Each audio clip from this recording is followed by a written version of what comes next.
Good to go. Yes. Fantastic. Afternoon, everybody. Hello. My name is Simon Roper. I'm one of the Ambios team. I'm here with Molly today to come and share some stuff with you. Ambios is a not-for-profit company that's been around for 21 years now, involved in nature conservation training. So we're training the next generation of wildlife professionals to go and work out in the various organisations, some of which we've heard about, some of which are here today, some of which you've heard about today. We are based on the Sharpham Estate on the River Dart, in partnership with the Sharpham Trust. And I just wanted to chat to you about a project that's upcoming. We've been rewilding part of the Sharpham Estate for the last 3 years, which has meant taking it from what it was previously, which was land that was grazed for the production of milk for Sharpham cheese, and really allowing nature to come back, making space for nature. So 3 years ago, we took on 50 acres, and the first thing we did was to take off all the cows. They went to other locations for the production of Sharpham cheese to continue. And we just left the land to recover, to start to bounce back. And we're now going into year 3, and I can just quickly report to you that on that land, we're now seeing regularly barn owls, kestrels, plethora of field voles, insect life. It's messy. It looks like this. It's messy, but it's fantastic for wildlife. Absolutely brilliant. So a real significant hike in biodiversity, which is really interesting.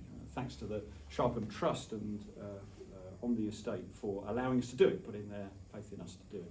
It's been a superb training ground for our trainees, which is really great. And some of you may be aware that this thing, making space for nature, rewilding, call it what you will, is something that is beginning to have a place in our countryside, in little bits of the countryside. Indeed, discussing some of it just earlier, hearing about waterfalls. We are, if we go along, there we go. We are on the banks of the River Dart, and this is the 50 acres of rewilding taken from a Google Earth photo from some years ago, so it actually doesn't look like this anymore. It looks more exciting, more tussocky, more messy. But what I wanted to chat to you about was this valley at the end. So if I've got my overlay right, here we go, this valley here, which has a stream that runs down to the River Dart.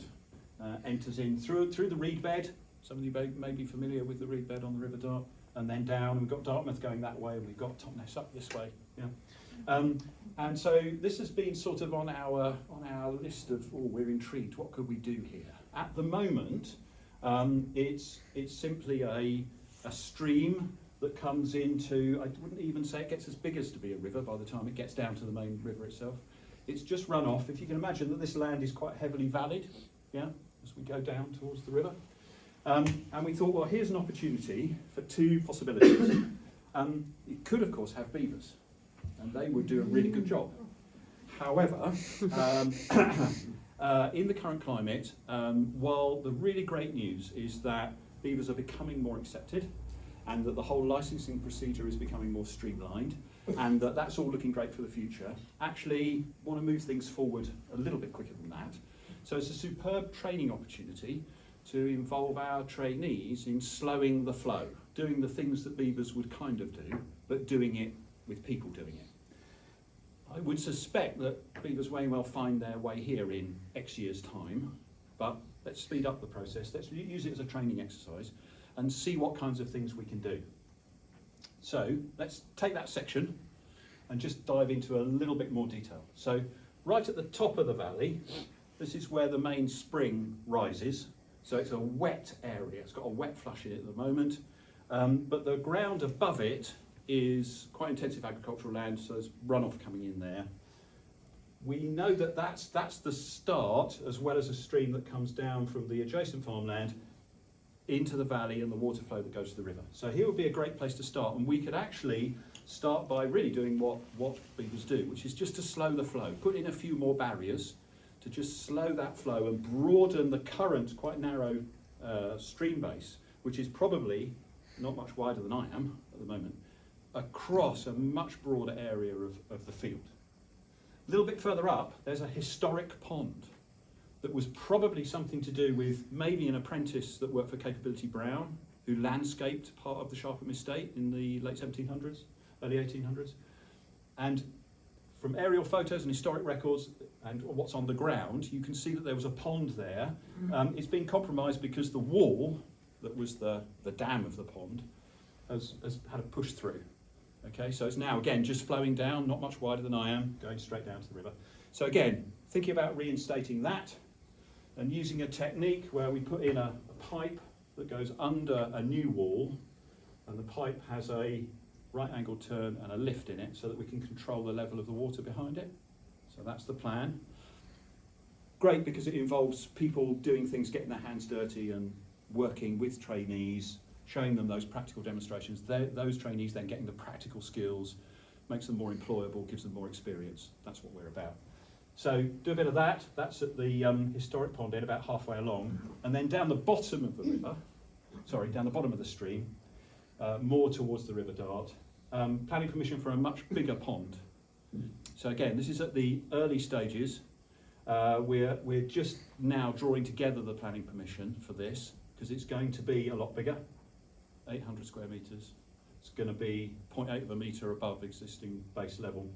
And because we're moving more than 30 centimetres of soil, I understand we need planning permission. So that's a whole process. And of course you need lots of documentation, lots of surveys to go with that. So almost there with that. But that's where we're heading to. It's all about slowing the flow, which is a kind of regular title I've noticed actually around lots of projects, but okay, that's fine. Down this particular little stream that heads into the River Dart. Really great to talk to West Country Rivers Trust, both previously and today, touch base about monitoring. Be really great to get some monitoring up at the top and down at the bottom, look at the differences and contribute to their data more broadly. So some really exciting stuff coming, and it will create superb wildlife habitat. The thing that is missing on the Sharpham estate in our particular vicinity is standing fresh water. So it'd be really super to have that kind of habitat of significant size, so that hopefully waterfowl, whatever, all the other stuff. I think that our main target is for dragonflies. Actually, that's our main thing. But you know, with that, everything else.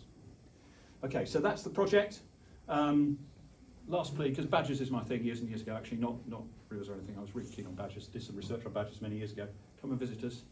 And one last thing then, if you point your cameras at that, you'll get onto our website, so you can find out more about what we're up to. If you know any young people, 18 to 25 or 35, who are interested in jobs in nature conservation, point them in our direction. We run a 12-week programme, and some of the people that are now working in nature conservation across the country are former trainees, because we've been doing it for so long. Okay, I'll leave it there. Thank you.